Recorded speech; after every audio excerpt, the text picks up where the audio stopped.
Hi friends, welcome to Sheryl, the brow Phenom. She makes you feel alive. I prefer to apply primer with my hand again, knowing that the cosmetics and all preparation things such as primer, they are blended into the skin much better with your body temperature. And it's good when you're doing makeup, especially airbrush makeup, which we're going to do today, is to always go around the hairline. You don't want to have any lines. You don't want to be able to see where it starts and where it stops. So as well as down through their neck area, especially around their ears, their jawline, and their hairline.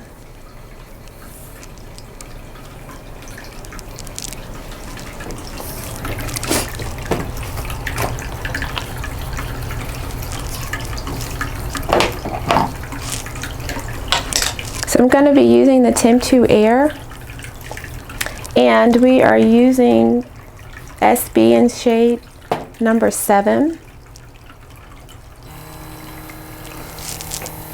When you first begin to use it, you want to make sure you start on a very low setting to ensure that the makeup is flowing flawlessly through the compressor. So typically also what I like to do is have something that will give me a clear visual of where the makeup is actually going. So I'll use something white. This is just actually my waxing paper that I use for eyebrows, but it's nice because it's non-woven cloth. So I'll pull back just a little and see, and I can press as well against this, and if you can lightly see that there is a little bit of air coming out, and it's a complete match for her skin. So I'm starting in circular motions. Can you feel that? Mm-hmm.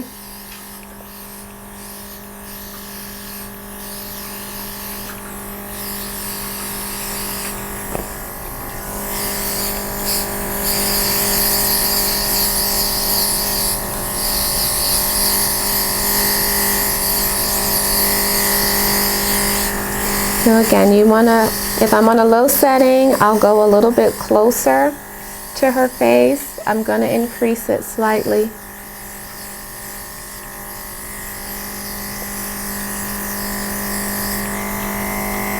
And again, and while I'm using it, I'm always going to continue to check to make sure that the makeup is coming out of the reservoir. So increase the setting to the second speed.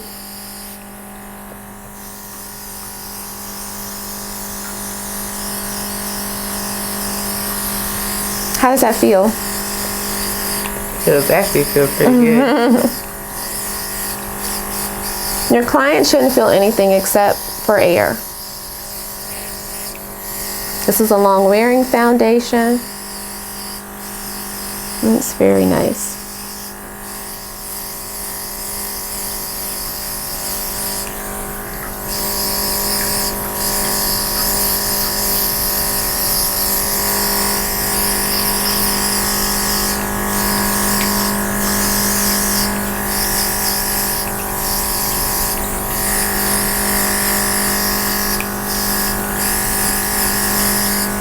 I still will use a finishing powder with this. And you're going to let that dry. We're going to check on her eyelashes as well.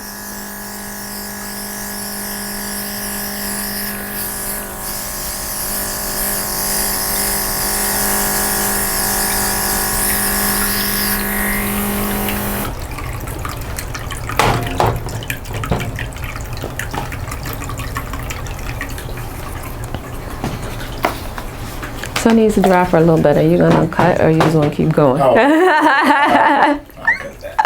How's it feel? Finishing powder like we're done. By the time you put it on, ooh, wait. I did forget. So am I supposed to be naming what I'm using? I don't know. Can I do that? Because this is, This is Fenty. So I mean, it's okay to say it? Okay. I forgot what it's called. What is this one called? The something trio. Highlighting and contouring trio. So let me know when you're ready. You ready? We're rolling. Okay, so even after I've used the airbrush makeup on her, after it sets very quickly and again gives a nice flawless finish. I always like to go back through with my buffer and we'll go in around the edges, around the ears, right around the hairline. So you definitely can't see where it stops, where it starts. And it just flows.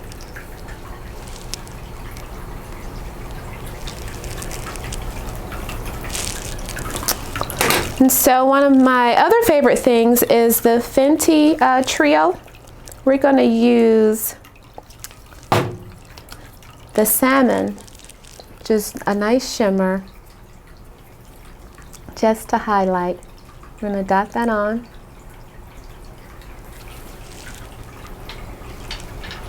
And then we're going to go back through with my buffer and blend it. I prefer to use highlighter instead of blush. It still gives you a nice color, but then this one has a little shimmer in it. And again, it's one of my favorite. It's the Fenty line by Rihanna.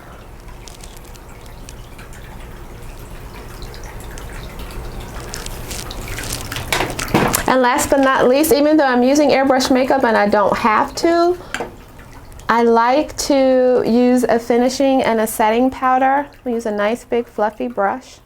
We don't have a lot on the brush,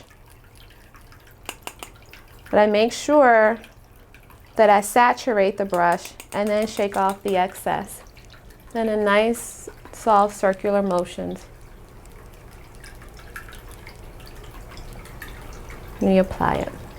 This will help to absorb any perspiration and even out the skin tone and give it a nice flawless finish. If you notice it didn't cover anything, we can still see her highlighter, her brows are still fine. The airbrush makeup actually helps to set those brows that are filled in.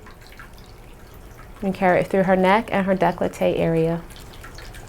And we're finished. It's all for the arts and for the lifestyle. Let's say the arts.